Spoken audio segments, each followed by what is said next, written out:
The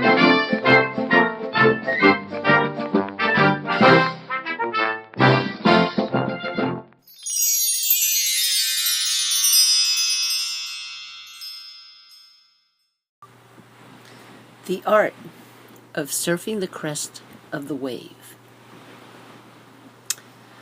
I set up a hypothesis for myself, a spiritual hypothesis. And I decided I was going to observe very closely that when I held an intention in my heart, soul, mind, and body, and I stayed trusting that my intention was being received by the greater creative universe, by all the energies that are, that if I practiced my patience and trusted that I was heard, that I would begin to observe how did the universe return to me what I was energizing. Now, I have not been a very patient person most of my life, and it has been quite a discipline to sit and observe, because my mind takes over, and as soon as I see resistance or an obstacle, I'm immediately looking for another creative solution, which has served me, to a certain extent. But because I would be very assertive and driven even to come up with another solution, I never really allowed myself to trust that when an obstacle occurred, it really could be a sign from the universe to pause for a moment, reap the lesson, the learning from that adventure. But don't doubt that what you're really seeking and pursuing in your heart is yet to reveal itself. And so I started this practice. And I did it on small levels at first. For instance, perhaps there may have been a discordance between myself and another in a relationship. And it could be friend relationship, work relationship, it didn't matter. And I would know that, there was something that always disturbed me in the relationship. There was a negativity that perhaps was being demonstrated by the other being. And I never really saw a way that I could bring it up that it wouldn't feel like an interrogation or a confrontation, and so I would practice, okay, breathe, allow the person to be who they are, but I didn't want to lose their friendship because they brought a diminishing energy to the table. And so I would focus not on the negativity. When I would be alone or even in the relationship, very quietly inside, I would just put out to the universe, can we uplift this conversation? I am seeking an upliftment. I'm seeking some clarity to release this diminishing energy. Well, over time, I began to notice that almost instantly, when I refocused my intention, rather than going, oh no, here we go again, they're going to go off on a rant and get into that critical negative self, instead of holding that and feeling fearful that it would occur, I started just turning inward, and I would hold this intention. And I'm telling you, almost instantly, there would be an insight on their part, or they might start to get negative and go, that's an old story, and change it themselves, or they'd reflect on, it's only hurting me to hold this negative energy, and begin to discuss and talk about ways that they're trying to change it in themselves. Well, this is nothing short of a miracle in my experience. So I started to watch it in the interpersonal ways. And then I thought, well, I need to look at the greater scope of my life. And I started thinking about things like,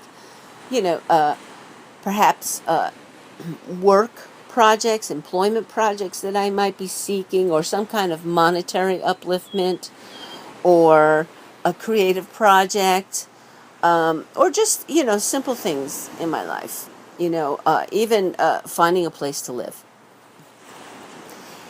And as I set this hypothesis, this experiment up for myself, I also said that when I was in one of those moments where, wow, this really switched for me for the better, I promised the universe that no matter what happens, no matter what I might perceive as a curveball pitched to me, I would promise that I would continue to trust that there's a significance in that occurrence.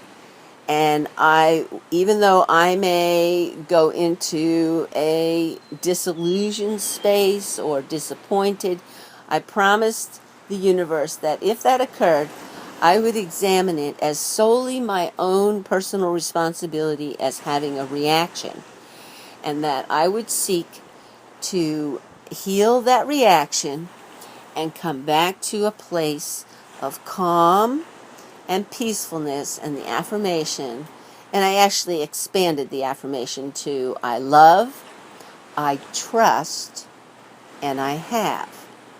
So what I was recognizing is that if I reacted and in a negative way, like, oh, there we go again, I try to achieve something and dang, if something didn't get in my way, instead of going to that place of reaction, I would just breathe and go, okay, this is that moment. Remind myself, just breathe and not allow my body, to get tense, not allow stress to build up. And the phrase I use is, and not build a story. I would not make a story out of the fact that I didn't get what I want in that moment. What I would recognize is that this was my sign to pause, regroup, allow, and trust.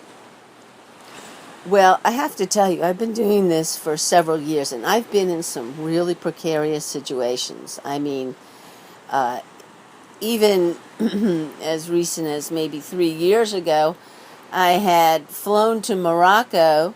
I did not speak the language, and I was supposed to have someone at the airport, and they weren't there, and I wasn't real clear. I had to go a 2-hour drive to get to where I was going to join up with the people, and I did not speak the language.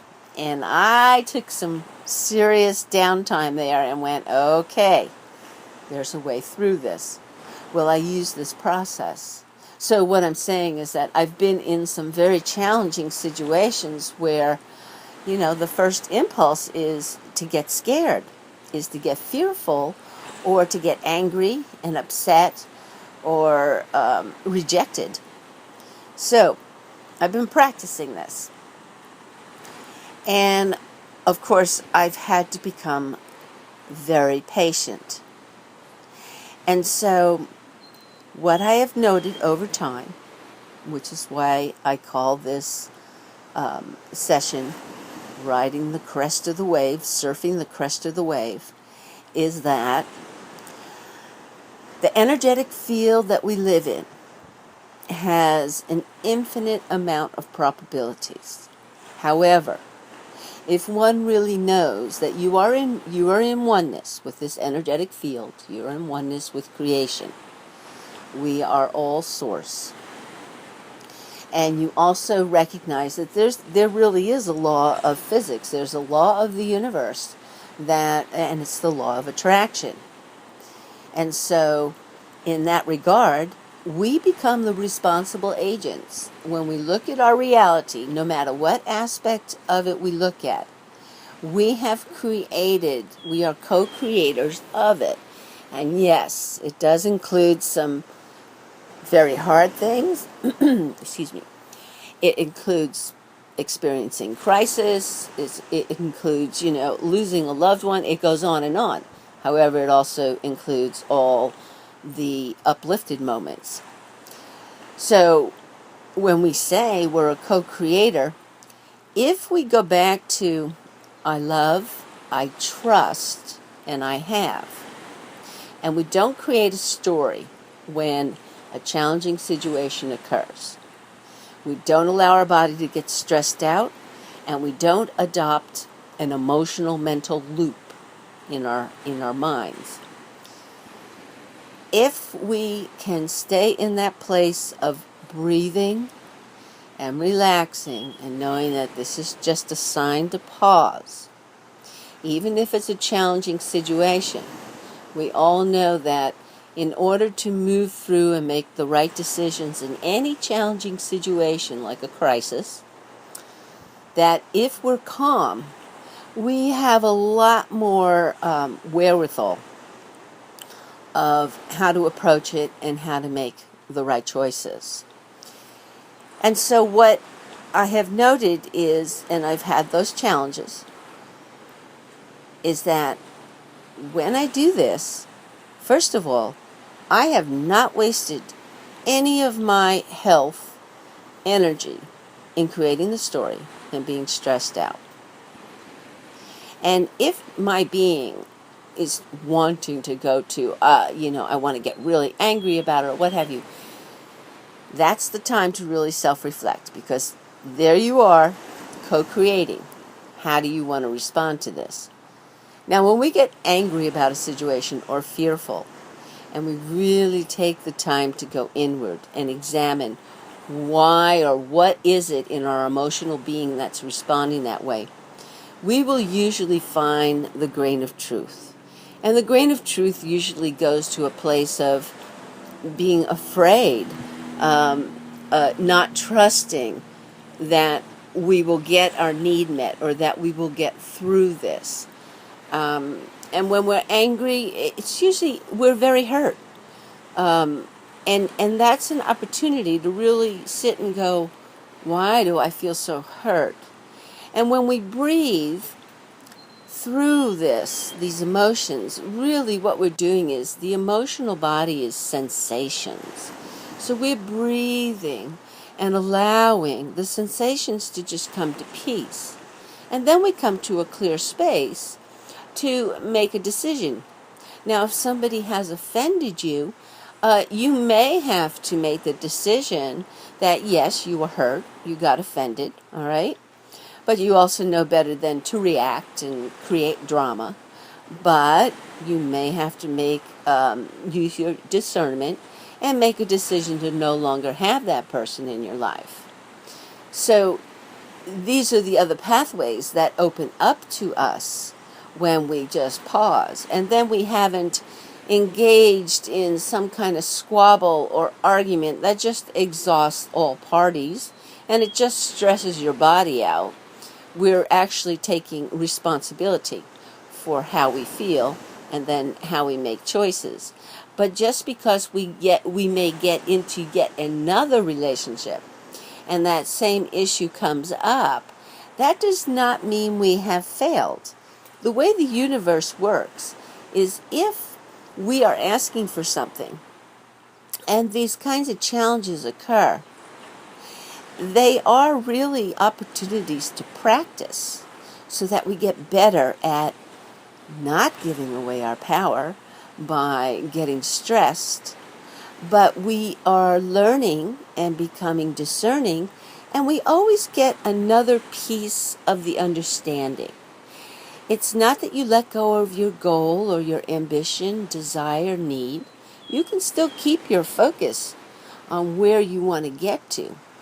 But if you pause and allow yourself to just digest what has happened and come back to a place of comfort and peace, the path becomes a lot more fluid. It's the path of least resistance. So you don't give it up, but you trust. And what I have observed over the years is that some of these situations, I'm like, oh my gosh, you can't see a way through. You just can't even imagine in that moment, how are you going to get around this one? And sometimes we have to crash and burn and, surrender. We fall to our knees. We cry hysterically. And how many times have we come to that place and just at that critical moment, something happens. Something shifts. Something comes in and uplifts. Well, what this is all about is we don't always have to come to the crash and burn. We don't always have to fall to our knees and cry hysterically. If we just pause and breathe through all that intense emotion and fear and what have you, and turn it towards, okay, I'm fearful right now, but I love, I trust, and I have. And keep breathing until the sensation calms in your body. And then, yes, you're going to ride some moments of being in the mystery, being in the unknown.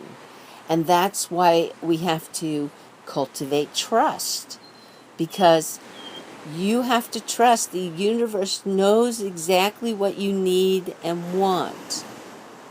And it's just a matter of recognizing how the universe is helping to navigate, how we are navigating our way through these occurrences.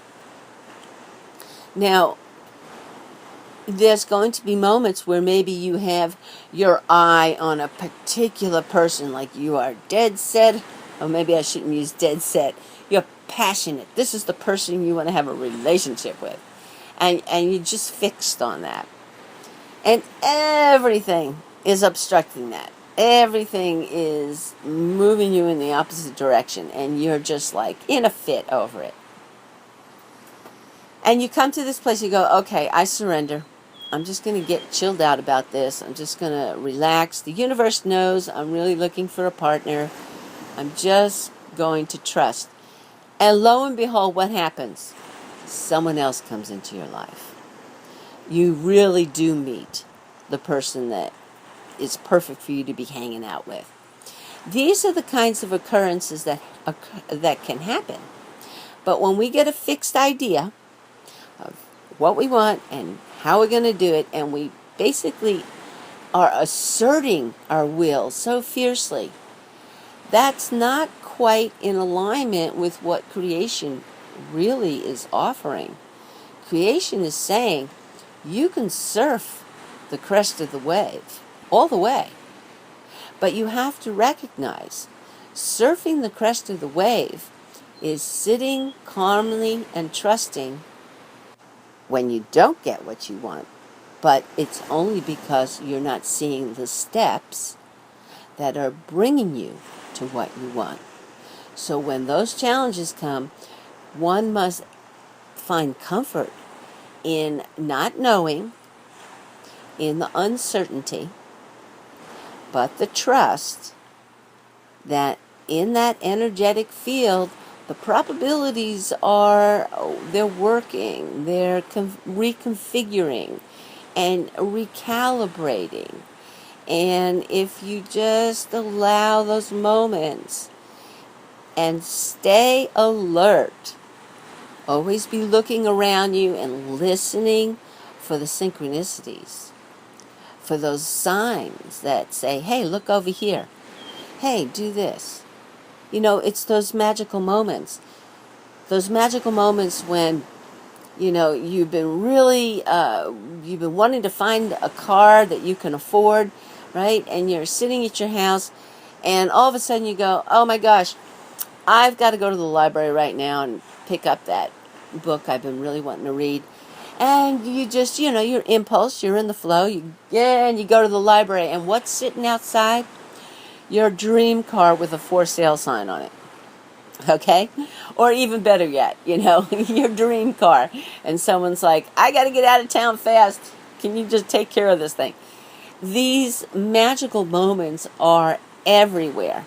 So it's important that when you have been graced with the acknowledgement that the field of energy, source, creation, is acknowledging you, It's very important to pause there too and say thank you. Be grateful and start to cultivate in your consciousness all the moments that you receive, no matter how big, no matter how small. Because then, in the law of attraction, you're telling the universe, I like it when this occurs. And the universe is like, oh, well, it's the law of attraction. We'll get more things like this that you like.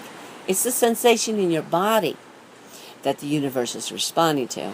It's not sitting there thinking through these things. It actually doesn't even know you were looking for a car. What it's feeling is your energetics.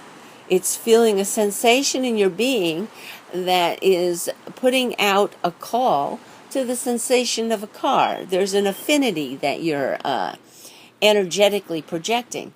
And so the universe senses the universal request. It's an affinity.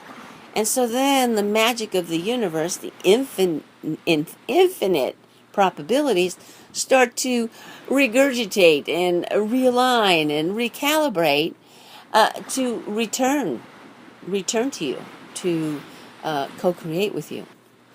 So that is what I wanted to share today. And I hope it's been of some assistance. And I can't encourage you enough to practice it. It is a discipline. But practice it and keep your eyes wide open for the very, very subtle cues that make you turn this way, turn that way, and remember to pause, remember to be thankful.